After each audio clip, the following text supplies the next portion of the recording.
ETF index mutual funds నేర్చుకుని stock మార్కెట్లో రాణించాలనుకుంటున్నారా? వెంటనే ఈ నెంబర్కి కాల్ చేయండి. గారు నమస్తే జయ. రమ్మగారు చందమామ కథ ఒకటి చెప్పండి రమ్మగారు. కొంచెం పెద్ద కథ చెప్పుకుందాం. అట్లని చందమామ కథ. సరే. అనగా అనగా ఒక ఊళ్ళో ఒక పెద్ద వర్తకుడు ఉండేవాడు. ఆయనకి లేక లేక ఒక కుమారుడు కలిగాడు. వాడి పేరు జయపాలుడు. అయితే ఈ జయపాలుడు కొంచెం పెద్దవాడయ్యాక తండ్రి పాపం అప్పటికే లేక లేక కలిగాడు కదా, కొంచెం ఆయన పెద్దవాడైపోయాడు. ఏమన్నాడంటే, నాయన బిజినెస్కి మనకి పడవల మీద అంటే ఓడలు వేసుకుని సముద్రయానం చేయటం మనకు అలవాటు, అన్ని పక్కలకి వెళ్ళు కానీ వంచక నగరం మాత్రం వెళ్ళొద్దురా అని చెప్పాడు. పేరు చూడ వంచక నగరం అంటే వంచే నగరం అనమాట, దాని పేరే అది చెప్పేసరికి సరేనన్నాడు. కొన్నాళ్ళకి తండ్రి గతించాక ఈ జయపాలుడే బోల్డ్ అని రకాల బిజినెస్లు చేసేవాడు. అక్కడికి వెళ్ళి శ్రీలంక వెళ్ళి రత్నాలు అవి తెచ్చి ఇక్కడికి తెచ్చి అమ్మేవాడు, సుగంధ ద్రవ్యాలు తెచ్చేవాడు, ఆ తిరుగుతూ ఉండేవాడు అనమాట. చాలా సరదా, వ్యాపారము బాగుండేది, తిరగడము సరదాగా ఉండేది. ఏవో కొన్ని దేశాలు ద్వీపాలు చూశాక నాన్న వంచక నగరం వద్దన్నాడు. వెళ్ళాలి, అది ఏమిటో చూద్దాం. అసలు ఎందుకు వద్దన్నాడు నాన్న? అదే కదా, వద్దన్నాడు అంటే ఒక కారణం గ్యారంటీగా ఉంది. అదేమిటో ఆయన చెప్పలా, మనం తెలుసుకుందాం. ఈ పని చేసే వాళ్ళు చాలా మంది ఉంటారండి. సరే, వంచక నగరానికి తిప్పమని తన పడవ వాళ్ళకి చెప్పాడు. సరే, అప్పటికి అతని దగ్గర 3 ఓడలు ఉన్నాయి. ఈ 3 ఓడలని ఆ వంచక నగరం వైపు తిప్పించాడు.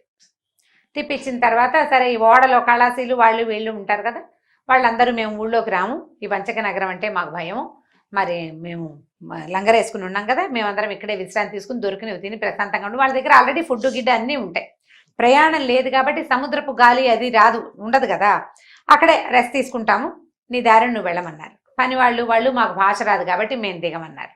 ఇతను ఒక్కడే ఆ వంచక నగరాన్ని చూడడానికి దిగాడు.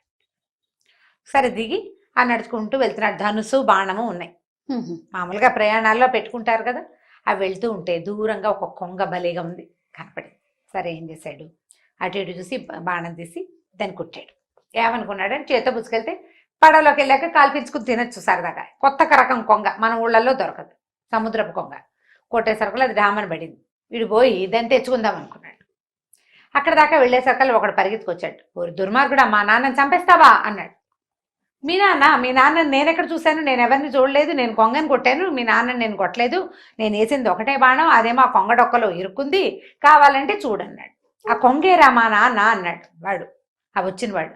తను నిర్ఘాంతపడి, కొంగ మీ నాన్న ఏమిటి, కొంగలు ఎక్కడైనా మనుషులకు నాన్నలుగా ఉంటారా అంటే వాడేమన్నాడు, ఈయన మా కింద జన్మలో మా నాన్న, నేను బెస్తవాడిని, చేపలు పట్టుకుంటా, మా నాన్న కొంగ నాన్న ఈ చెరువు దగ్గర నిలబడి చేపలు పట్టడానికి నాకు హెల్ప్ చేస్తాడు, నువ్వు వచ్చి మా నాన్నని కొట్టావు, నాకు చేపలు ఎలా పడతాయి, అసలు నా తండ్రిని హత్య చేసావు, నేను నాకు కావాల్సింది ఇచ్చి వెళ్ళమన్నాడు.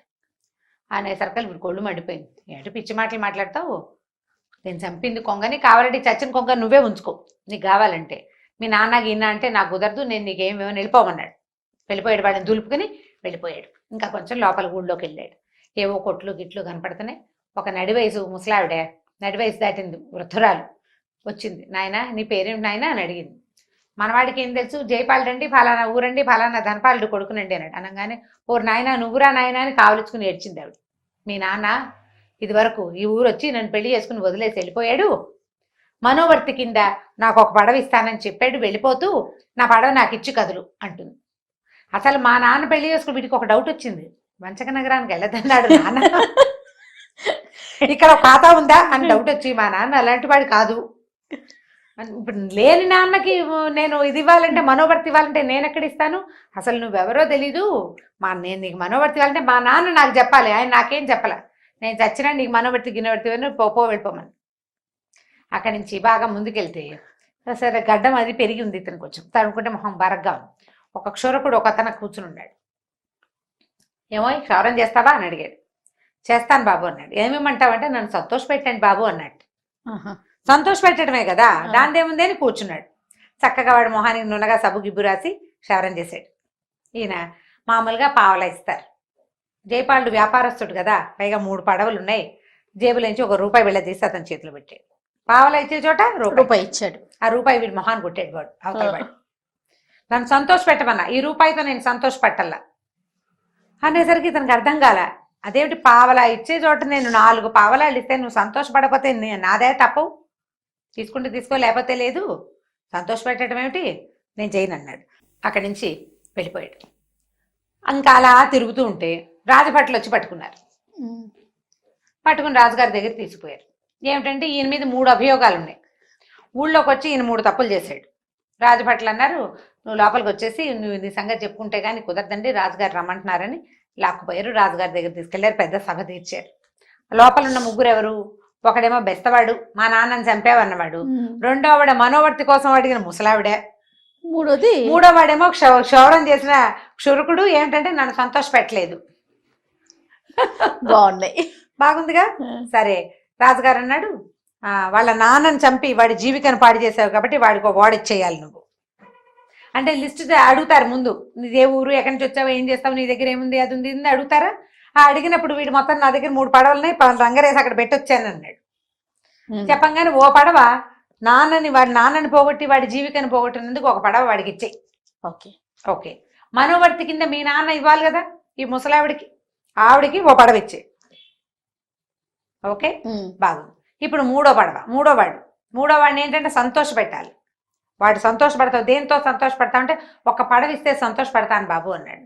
వీడిని సంతోష పెడతానని నువ్వు ఒప్పుకున్నావు కాబట్టి నీ దగ్గర 3వ పడవ ఉంది కాబట్టి అది వీడికి ఇచ్చేయి. బాగుంది. 3 పడవలు ఇచ్చేశారు. ఈ లోపల ఏమైంది, జయపాలుడికి అర్థం కాదు. నాన్న వద్దన్నాడు, బుద్ధి తక్కువై వచ్చాను నేను అని ఆలోచిస్తుంటే రాజుగారి అబ్బాయి ఒక 10 ఏళ్ళ వాడు ఏదో బంతి ఆడుకుంటూ వచ్చేసరికి జయపాలుడు చక్క తయారై బాగున్నాడు కదా, వీడి మెడలో ఇంత చక్క వజ్రాల హారం ఒకటి ఉంది. ఈ వజ్రాల హారం తీసి రాజుగారి అబ్బాయి మెడలో వేసాడు. 3 పడవలు పోయినాయి కదా, పోయినా సరే అయినా సరే వీడు ఎక్కడా తగ్గడనమాట. అదే వేయంగానే రాజుగారు సంతోషంగా ఆనందంగా పెట్టాడు.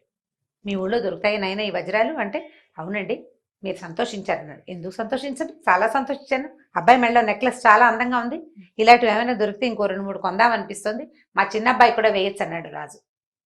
అలాగేనండి, రాజుగారి అబ్బాయికి మెడలో రత్నాహారం వేసినందుకు సంతోషించని వాళ్ళు ఎవరైనా ఉన్నారా సభలో అంటే సభికులందరూ శబాష్ అన్నారు.